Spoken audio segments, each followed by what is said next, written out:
क्या सचिन पायलट को Congress working committee का सदस्य बनाकर कांग्रेस ने एक तीर से कई सारे निशाने साध लिए हैं? क्या सचिन पायलट अब राजस्थान के मुख्यमंत्री अशोक गहलोत के साथ किसी भी विवाद में नहीं उलझने वाले हैं? क्या राजस्थान का जो विवाद था उसका एक ऐसा समाधान निकला है जो कांग्रेस को राजस्थान के अलावा बाकी राज्यों में भी फायदा दिलाने वाला है?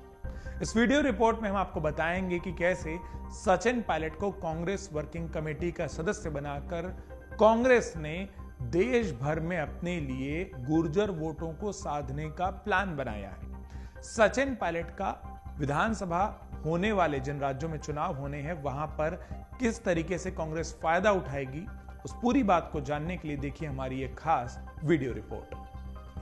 क्या सचिन पायलट अब सीएम पद की रेस में सामने नहीं आएंगे? क्या कांग्रेस सचिन पायलट को मुख्यमंत्री बनाना चाहती है या फिर नहीं? इन ढेर सारे सवालों के जवाब जानने से पहले जान लीजिए कि कांग्रेस ने सचिन पायलट के कंधे पर धनुष रखकर एक तीर से दो निशाने कैसे साधे हैं।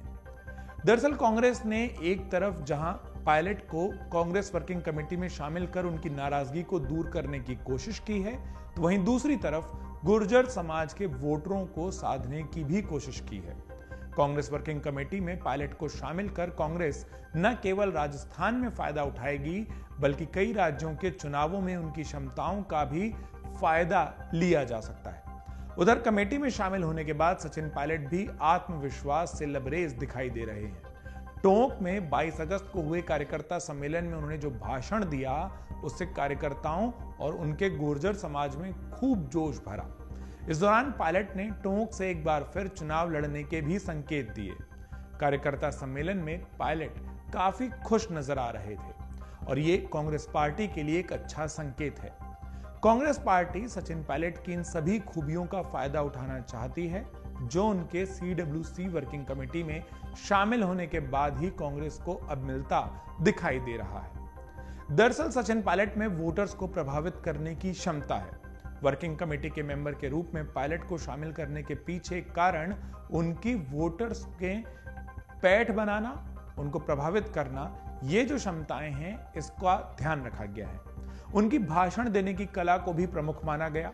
पायलट अपने भाषण से लोगों को प्रभावित कर कांग्रेस के लिए वोट देने के लिए डाइवर्ट करने की क्षमता रखते हैं। सचिन पायलट हिंदी और अंग्रेजी दोनों ही भाषाओं में प्रभावी तरीके से भाषण देने के लिए जाने जाते हैं और इस बात का फायदा कांग्रेस को न केवल राजस्थान बल्कि दक्षिण भारत के राज्य और नॉर्थ ईस्ट के राज्यों में भी हो सकता है, क्योंकि इन राज्यों में अंग्रेजी भाषा में कम्युनिकेट करना यानी कि भाषण देना ज्यादा फायदेमंद देखा गया है उत्तर भारत के लोगों के लिए। अगर वो स्थानीय भाषा को नहीं जानते तो वो हिंदी के बजाय अंग्रेजी का प्रयोग ज्यादा करते हैं।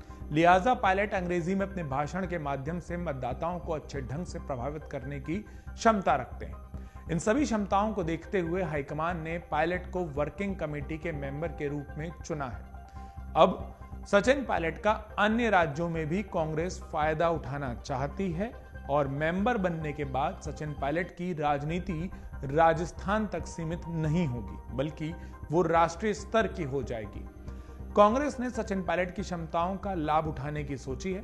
राजस्थान के अलावा मध्य प्रदेश, उत्तर प्रदेश, दिल्ली, एनसीआर के इलाके, हरियाणा और जम्मू कश्मीर में भी पायलट के काफी प्रशंसक और फॉलोअर्स हैं और कांग्रेस की निगाह कहीं ना कहीं इन सभी फॉलोअर्स पर भी है और इसे ही देखते हुए सचिन पायलट राजस्थान के साथ साथ मध्य प्रदेश, छत्तीसगढ़, तेलंगाना और नॉर्थ ईस्ट में भी प्रचार की कमान संभाल सकते हैं। चुनावी राज्यों में नीति निर्धारित करने में भी अब सचिन पायलट की महत्वपूर्ण भूमिका रहेगी क्योंकि वो कांग्रेस की वर्किंग कमेटी के सदस्य हैं। तो कांग्रेस ने जो चीजें सोची हैं सचिन पायलट के जरिए क्या उसका लाभ पार्टी को चुनावों में मिल पाएगा और न केवल राजस्थान में बल्कि आने वाले राज्यों में जहां विधानसभा चुनाव होने हैं वहां पर भी क्या सचिन पायलट कांग्रेस के पक्ष में मतदाताओं को रिझाने में कामयाब होंगे, ये तो देखने वाली बात है।